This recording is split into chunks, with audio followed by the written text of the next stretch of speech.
धाकड़ खबर में आपका स्वागत है। मैं आपके साथ हूं अकरम रईस खान। आज 28 तारीख है। पूरे 2 महीने हो जाएंगे जब दिल्ली पुलिस की क्राइम ब्रांच ने या दिल्ली पुलिस ने दिल्ली के निजामुद्दीन में स्थित तबलीगी जमात के मरकज पर छापेमारी की। वहां से बहुत सारे लोगों को निकाला, कुछ को हॉस्पिटल में डाल दिया, कुछ को ले जाके क्वारंटाइन सेंटर में डाल दिया। आज भी वो लोग अपने घरों तक नहीं पहुंच पाए हैं। विदेशियों की तादाद उसमें बहुत ज्यादा है, लेकिन जो देश के रहने वाले हैं अपने, वो भी अपने घरों तक नहीं पहुंच पा रहे हैं, क्योंकि जब क्वारंटाइन पीरियड खत्म हुआ तो उन लोगों को जेल में डाल दिया गया।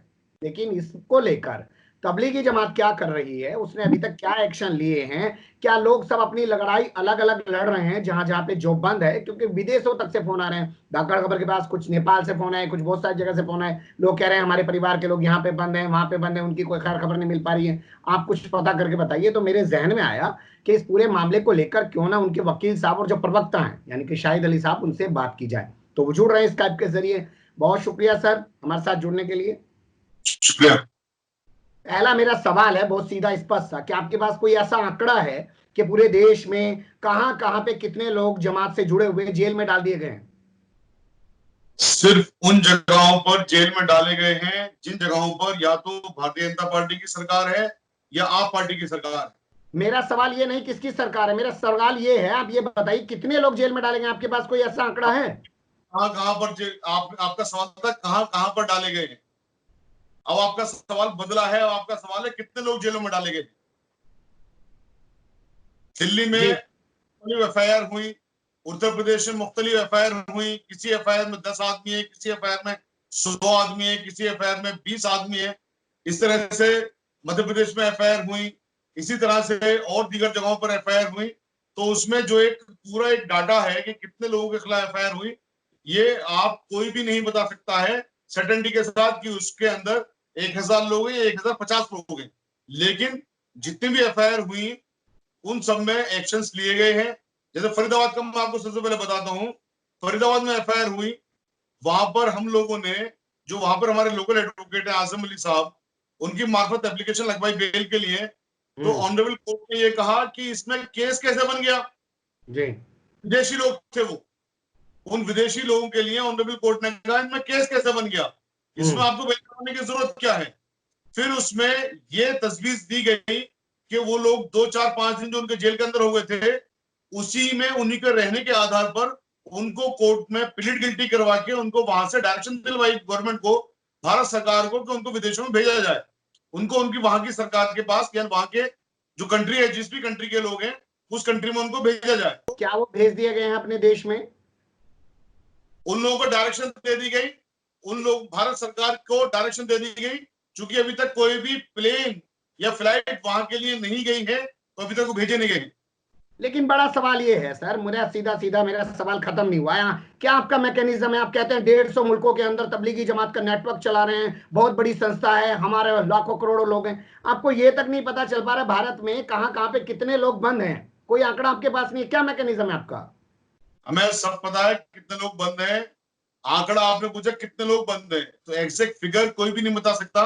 क्योंकि जैसे मैंने बताया, किसी एफआईआर में 15 लोग होते हैं, किसी एफआईआर में 20 लोग होते हैं। फिर चार्जशीट फाइल होती है, वो आदमी कम और ज्यादा हो जाते हैं।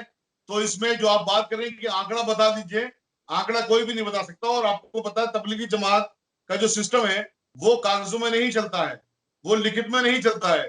तबलीगी जमात का सिस्टम हमेशा से ओरल रहा है, यानी कि मुंह जबानी रहा है। एक चीज का डाटा तो मिल सकता है। चलिए आपके पास तो है नहीं, आप तो बनिए की दुकान चला रहे हैं, किसी को 2 रुपए का धनिया, किसी को 5 का धनिया, ऐसे ही चल रहा है, कोई लिखत पढ़ा तो आपके पास नहीं है। लेकिन ये पुलिस तो आप बाकायदा एफआईआर दर्ज कर रही है सर, पुलिस तो जेल भेज रही है, तो सारा डाटा उसके पास तो है, आप कलेक्ट कर सकते हैं। नहीं नहीं, ये आप जो आपने बात की, बनिए की दुकान चला रहे हैं, 2 रुपए का धनिया 5 रुपए का धनिया नहीं बेचा जा रहा है यहाँ पर। यहाँ पर सबको एक ही आंख से एक ही बराबर माना जाता है। इंसानियत के तकाजे पर वही चीज सिखाई भी जाती है तबलीगी जमात में कि इंसानियत क्या होती है। और इन लोगों को जो सजा आज की डेट में ये भारत सरकार से जगह जगह मिल रही है, इसी बात की मिल रही है। खासतौर से जिस चीज की शुरुआत केजरीवाल ने की थी कि वो इंसानियत सिखा रहे थे अपने आप को, इंसानियत सिखा रहे थे दूसरे लोगों को। तो इंसानियत सिखाने की सजा है। ये बनिए की दुकान वाली जो कमेंट है आपका, बनिए की दुकान वाली बात ये इसमें नहीं है। जहां तक आपकी वाली बात है कि कितने लोग हैं, कितने लोग यानी उनकी तादाद कितनी है, जैसे विदेशी हैं, विदेशियों की हमने तादाद बता दी। दिल्ली हाईकोर्ट में हमारी पिटीशन थी, दिल्ली हाईकोर्ट में हमने पूरी तादाद बताई जबकि केजरीवाल सरकार तो सरकार है, वो तादाद नहीं बता सके। केजरीवाल साहब ने कहा कि 546 लोग हैं, उनके खिलाफ ऑर्डर किया, जबकि दिल्ली में जो विदेशी हैं, विदेशियों की तादाद 963 लोग हैं। कैसे समझू? 2 महीने हो गए हैं, तमाम एफआईआर आप लोग कलेक्ट करते, तमाम आप रिमांड जो पेपर है जो जेल में डाला जाता है उस वक्त तमाम दस्तावेज निकालते, 2 मिनट में आंकड़ा पता चल जाता है, आप कैसी बात कर रहे हैं? 2 मिनट में मुंह से तो आप कह सकते हैं, बड़ी ये रबड़ की जबान होती है, कुछ भी हिला लीजिए आप। आपको पता है 2 महीने के अंदर कितने जुल्म हुए हैं? आपको मालूम है कितने फ्रंट पे लड़ाई लड़ी गई है और किस किस फ्रंट पे लड़ाई लड़ी जा रही है? आपको मालूम है, आपको एहसास भी नहीं होगा कि किन हालत से तबलीगी जमात के लोग, वो बेचारे लोग जो अपने घर वालों को छोड़कर अल्लाह की राह में निकले हुए हैं, किन से उनको दो चार होना पड़ा है। उन तमाम फ्रंट पे, एक दो फ्रंट नहीं, हजारों फ्रंट पे लड़ाइयां लड़ी गई हैं। आपको लगता है लंबा वक्त चाहिए? 2 महीने में आप डेटा कलेक्ट नहीं कर पाए कि कितने जमाती कहाँ पे बंद हैं? खैर जाने दीजिए, लेकिन एक सवाल तो होता है, क्योंकि आपने सोशल मीडिया पे अपना नंबर वायरल किया था, आपने कहा कि जो भी जमाती कहीं फंसे हैं, उनको कोई मदद की जरूरत है तो हमारे से संपर्क करें। तो वहां तो लोगों ने फोन करके बताया होगा, भाई हमारे यहाँ पे इतने जेल में है, हमारे यहाँ पे इतने जेल में, उसके हिसाब से ही कोई आंकड़ा बता दीजिए। आपको आज फिगर जानने में ज्यादा इंटरेस्ट है? बिल्कुल फिगर यानी कि आपको एक एक आदमी की फिगर चाहिए? बिल्कुल। अच्छा, मैं आपको अगर पूछूं कि आपने आज सुबह में क्या खाया था, आप बता देंगे? हाँ और बता उसके दूं। अंदर बता दिए कितने ग्राम सब्जी थी उसकी? ग्राम क्यों बता दूंगा? क्या सब्जी तोल के खाते हैं क्या लोग? ये बात है ना, क्यों नहीं बता सकते आप ग्राम? आप जब कमाल। सवाल ऐसा कर रहे हैं, मेरा ख्याल है आज आप सुबह सुबह किसी बनिए से मिलकर आए हैं जो आप बनिए वाले सवाल कर रहे हैं कितने हैं। सर मैं मैंने पत्रकार हूं, आपको मैंने पत्रकारिता की है। जब आदमी पुलिस, मान आप लीजिए ये एफआईआर दर्ज हुई चाहते 10 लोगों पे, पुलिस ने 6 आप लोगों को पकड़ के जेल आप भेज दरअसल दिया, तो आप बताएगी ना दरअसल पुलिस। ये चाहते हैं, सर आप दरअसल ये चाहते हैं कि हम सारे काम छोड़ के संख्या गिने, हम उनको जेलों से नहीं छुड़वाएं। जो दिल्ली हाईकोर्ट में रिट लगाई, दिल्ली हाईकोर्ट में रिट लगाने के बाद में 3,388 तबलीगी जमात के लोगों को हमने छुड़वाया। यहां से आपको फिगर बता रहा हूं मैं, 3,388। उत्तर प्रदेश के अंदर हमने जहां से जो भी लिस्ट हमारे पास आ गई, चाहे वो मऊ से आई या मुरादाबाद से आई या रामपुर, कहीं से भी आई, हमने उन सारे लोगों को अल्लाह का शुक्र छुड़वाया। जिन लोगों के खिलाफ केसेस हैं, जो लोग जेल में बंद है, उन लोगों को छोड़ करके। आपको वो चीज नहीं दिख रही है कि इतने फ्रंट पे लड़ाइयां लड़ी गई। आपको फिगर चाहिए, आज लग रहा है आप किसी बनिए से मिलके आए हैं। अब सर आप सर ये सुनिए। फंसाना चाह रहे हैं कि हम सारी चीज सर छोड़ के हम रईस धाकड़ साहब के लिए फिगर लेके आए कि साहब 10 आदमी है हमारे पास। ठीक है सर, मान लेते हैं आपकी बात, बहुत अच्छी बात है, आप तो भोले हैं, आपको सब फंसा लेते हैं। पहले आपको केजरीवाल ने फंसा लिया, आज आपको अकरम रईस खान फंसा रहा है आंकड़े के नाम पे। तो आप इतने फंसा नहीं भोले। सकते सर, फंसा नहीं सकते। आंकड़ा आपका जो बात करें ना, आप आंकड़े आंकड़े की बात आपकी, लोग हंसेंगे आंकड़े की बात सुन करके। चलिए, आपके पास कोई आंकड़ा नहीं है, आपके मैकेनिज्म पे सवाल उठना चाहिए। मुझे लगता है लोग जो समझदार होंगे वो उठाएंगे कि आप इतना बड़ा सिस्टम चला रहे हैं और आपके पास कोई आंकड़ा नहीं। और मैं अगर आंकड़ा पूछ रहा हूं तो आप कह रहे हैं बनिए की तरह गुना भाग कर रहे हैं। खैर, इससे आगे बढ़ते हैं। ऐसा कोई आंकड़ा आपके पास है कि अभी तक पूरे देश में आपने कितने लोगों को रिहा करा दिया, वो अपने घरों तक चले गए कि नहीं चले गए? कोई आंकड़ा वही बता दीजिए। सर हमारे पास इस मुल्क के अंदर जितने भी लोग तबलीगी जमात के जहां जहां भी बंद हुए थे, क्वारंटाइन के नाम पर उनको इलीगल कस्टडी में रखा था, उन सबको अल्लाह का शुक्र हमने छुड़वा दिया, घर चले गए हैं। वो लोग बचे हैं, कुछ लोग बचे हैं जिन लोगों के खिलाफ केसेस हैं और जिनकी अभी जमानतें नहीं हुई हैं किसी वजह से, उनकी तादाद 100 से भी कम है जो हिंदुस्तानी हैं। उसके अलावा जो विदेशी हैं, विदेशी सारे के सारे यहीं पर हैं, विदेशी भी नहीं गए हैं। तो यानी कि मैं आपको आंकड़ा बता रहा हूं, जो लोग हिंदुस्तानी हैं उन लोगों की तादाद 100 से भी कम है जो अभी रह गए हैं, जिनके खिलाफ भी केसेस हैं, जिनकी अभी जमानतें नहीं हुई हैं। बाकी सब अल्हम्दुलिल्लाह अपने अपने घर पे जा चुके हैं।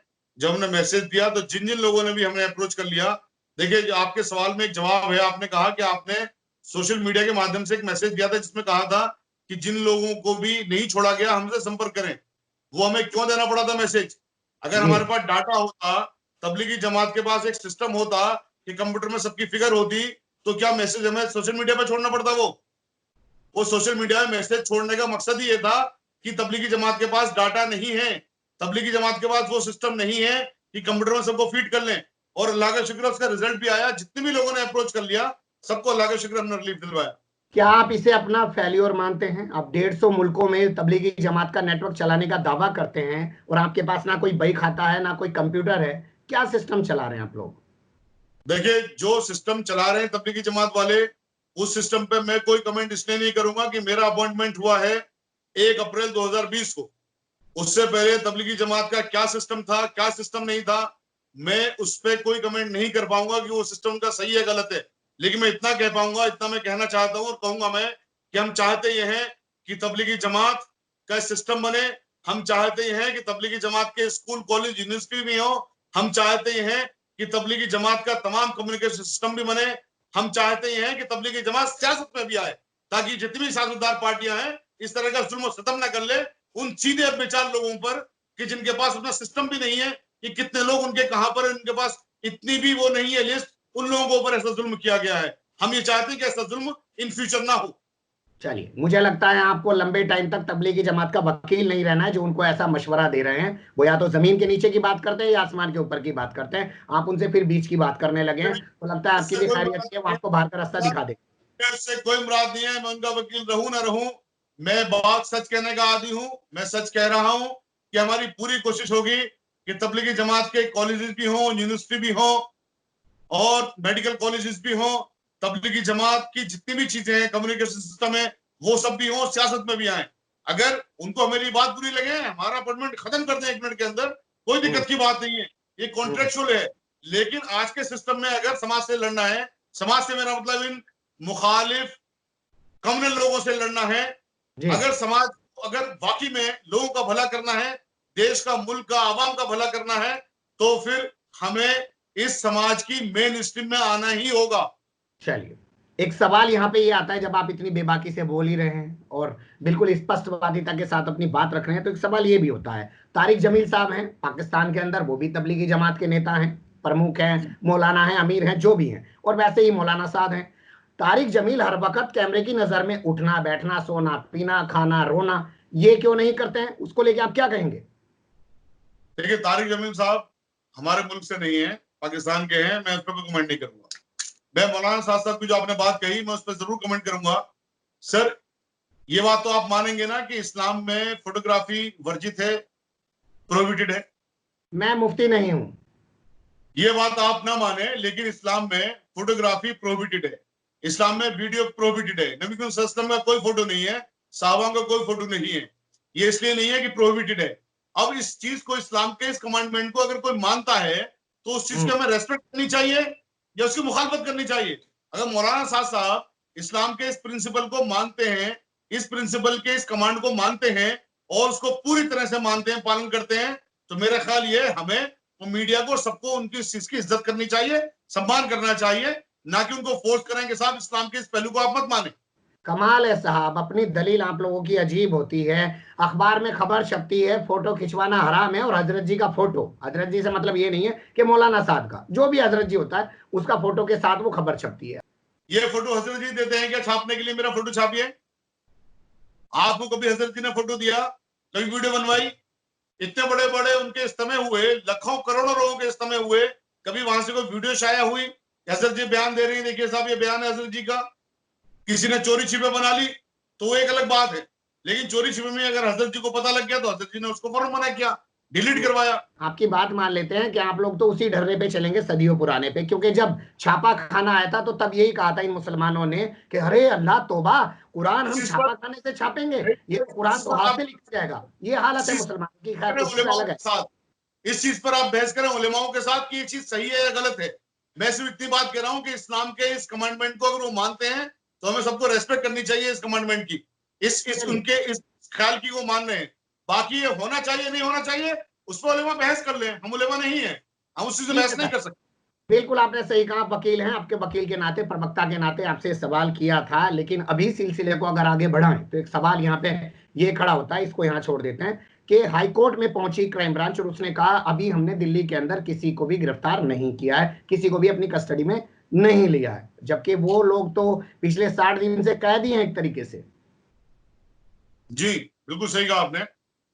हाई कोर्ट में क्राइम ब्रांच नहीं पहुंची, हाई कोर्ट में पिटीशन लगाई तबलीगी जमात ने, जिसमें यह कहा कि जो विदेशी हैं उनको 60 दिन से ज्यादा से कैद किया हुआ है दिल्ली की सरकार ने या दिल्ली पुलिस ने, तो उनको छोड़ा जाए।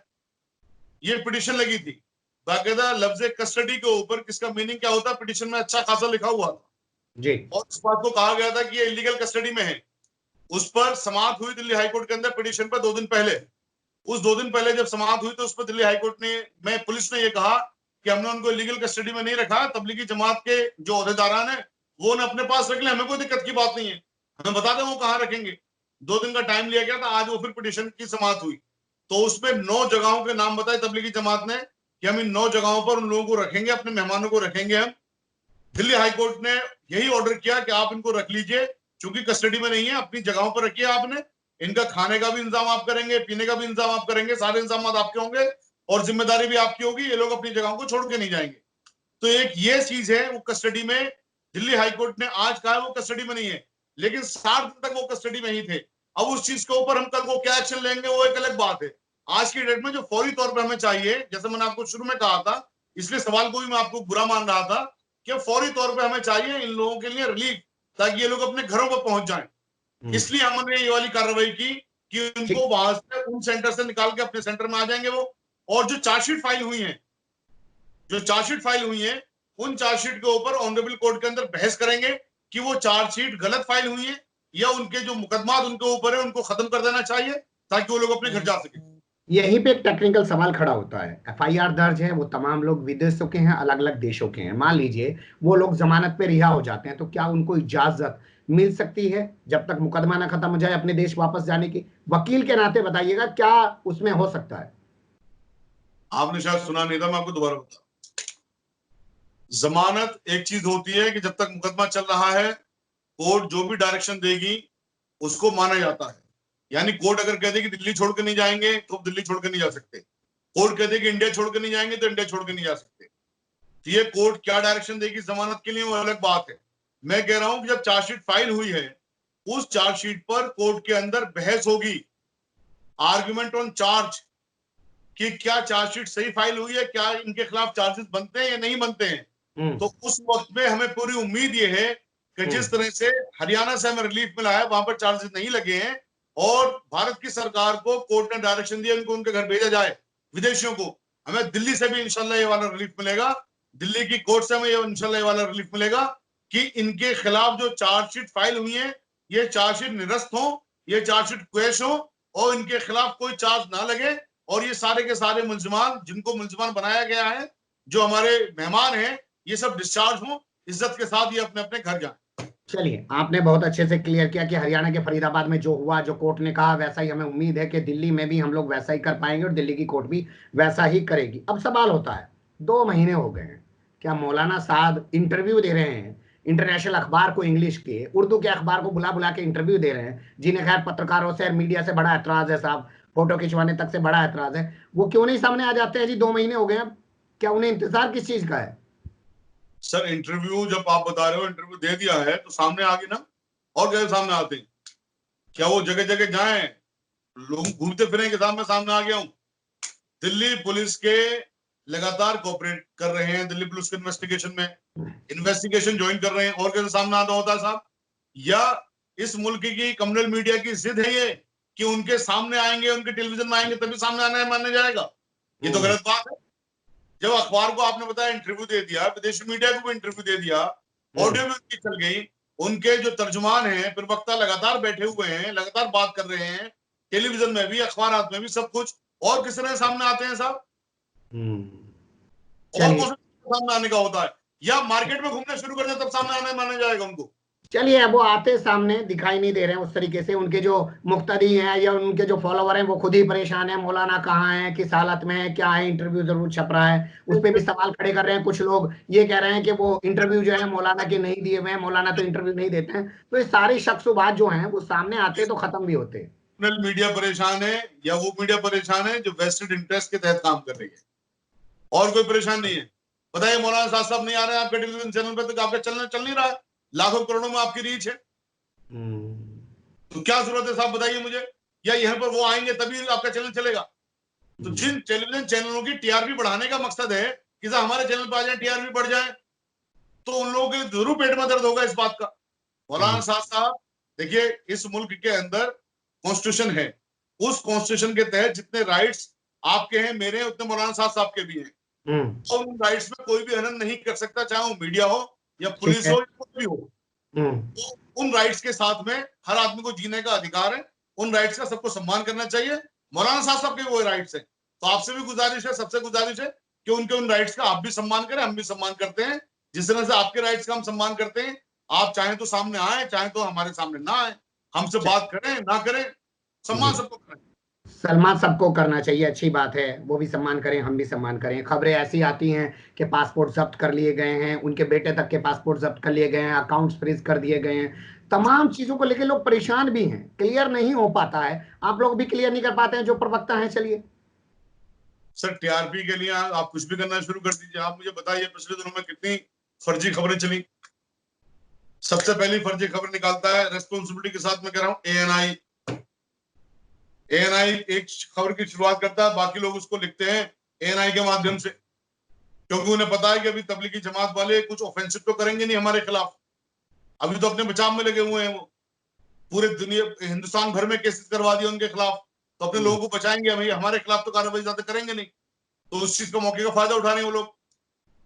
हम आपसे कह रहे हैं, थोड़ा सा तमाम लोग जितने मेहमान हैं, ये सब लोग अपने अपने घर चले जाएं, ये सारे मसले खत्म हो जाएं, फिर ये जो फेक मीडिया है इनको भी इंशाल्लाह वो सबक सिखाएंगे कानून के तहत, जिसका इंतजार मेरा ख्याल है जो कानून के मानने वाले लोग हैं उसका हमेशा से। कब शुरू होगा दोबारा मरकज, कितनी मुद्दत लगेगी, कितने टाइम तक बंद रहेगा? आप दुआ करें कल ही शुरू हो जाए, सबसे गुजारिश है दुआ करें।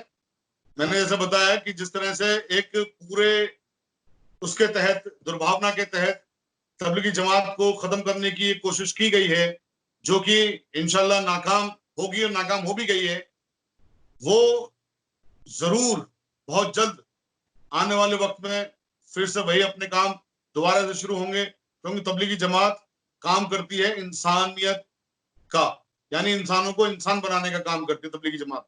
तबलीगी जमात कोई भी ऐसा काम नहीं करती जो भारत के कानून के खिलाफ हो, ये भारत के कानून की खिलाफ वर्जी करता हो, किसी भी नियम की खिलाफ वर्जी करता हो। तो इसलिए हमें पूरी उम्मीद है कि इंशाल्लाह जल्दी से जल्दी इसकी दोबारा से रिजम्पशन हो जाएगा, तमाम जितनी भी तबलीगी जमात के कार्यक्रम है उन सबका।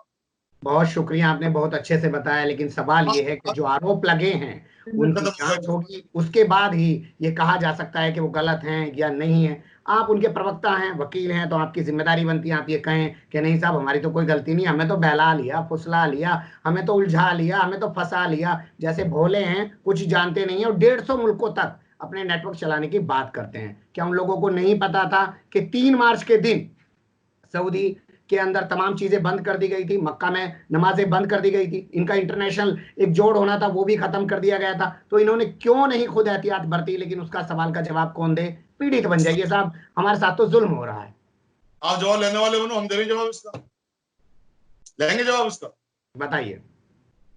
पहली बात तो 3 मार्च को बंद नहीं किया था सऊदी ने फ्लाइट।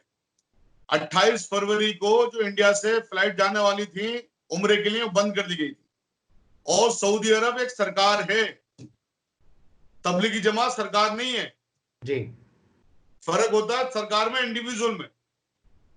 भारत में 28 फरवरी से पहले 2-4 दिन पहले ही मिस्टर ट्रंप भी आए थे और विदेशियों को लेकर आए थे और लगातार कार्यक्रम चल रहे थे, और यहां पर WHO ने महामारी घोषित नहीं कर दिया था इंडिया में, इंडिया में खतरा भी नहीं बता दिया था, और इंडिया में जब खतरा उसको बताया गया, लॉकडाउन की घोषणा हुई, तमाम चीजें पालन कर रहे हैं वो। एक आम इंसान जैसा आप है, ऐसे मैं हूं, ऐसे सब लोग हैं। एक मिनट सर, कोई सरकार नहीं है। एक मिनट पहले सर, एक मिनट रुकिए। अगर आप सर पहले सुनिए, आप कह रहे हैं आम इंसान है, 150 मुल्कों में आपका नेटवर्क चल रहा है, आपको नहीं पता चल रहा था पूरी दुनिया में क्या हो रहा है? फिर आप क्या आंख मूंद के चलते हैं क्या घोड़े की तरह? इस चीज से जलन है आपको? 150 मुल्कों में चल रहा है, क्या संकट? तो आपको पता होना चाहिए ना क्या हो रहा था पूरी दुनिया में। इस चीज से जलन है आपको? 150 मुल्कों में संगठन चल रहा है नहीं है तो आपको पता होना चाहिए ना दुनिया में क्या हो रहा था सर। सर, दुनिया में जो भी कुछ हो रहा था, मिस्टर मोदी को पता नहीं था कि दुनिया में क्या हो रहा है? ट्रंप साहब को बुलाया, मतलब आपको डंडा चाहिए था पुलिस का जो आके आपको वहां से रोकती। वो पुलिस का काम था, और तबलीगी जमात पुलिस से भी ऊपर हो गई। आपकी कोई जिम्मेदारी नहीं थी? तबलीगी जमात भी तो इंडिविजुअल ही है ना। मतलब आप बोले हैं आपको पता ही नहीं था दुनिया में क्या हो रहा है, आपको डंडा चाहिए पुलिस का? बहुत बोले हैं, जमीन के नीचे की बात करते हैं, आसमान के ऊपर की बात करते हैं। अगर समाज की बात करते हैं तो शायद ये दिन नहीं होते, किसी की हिम्मत नहीं होती इनकी तरफ आंख उठा के देख लेता। बहुत भोले हैं हकीकत। चलिए, इन भोलों के साथ जुड़े रहिए और इन भोलों का कुछ उद्धार करिए, क्योंकि आप जैसे लोगों की शायद इनको जरूरत है, और ये वक्त से आंख मिलाना सीखे, क्योंकि वक्त से अगर ये ऐसे ही भागते रहेंगे तो ऐसे ही रुसवाइयां और जलालत का सामना इनको करना पड़ता रहेगा, और इनकी वजह से पूरे समाज को, तबलीगी जमात के नाम पे पूरे मुसलमानों को निशाना बनाया गया, कोई ढका छुपा नहीं है। बहुत शुक्रिया हमारे साथ जुड़ने के लिए, बने रहिएगा धाकड़ खबर के साथ। फिलहाल कमेंट्स के रूप में आप लोग अपनी राय दे सकते हैं, खबर को लाइक कर सकते हैं, चैनल को सब्सक्राइब कर सकते हैं, और ज्यादा से ज्यादा हमारी खबरों को शेयर कर सकते हैं। फिर ऐसे ही किसी सुलगते हुए अवलस्त मुद्दे लेकर हम आपके सामने होंगे। हाँ, फिलहाल अभी हमें दें इजाजत।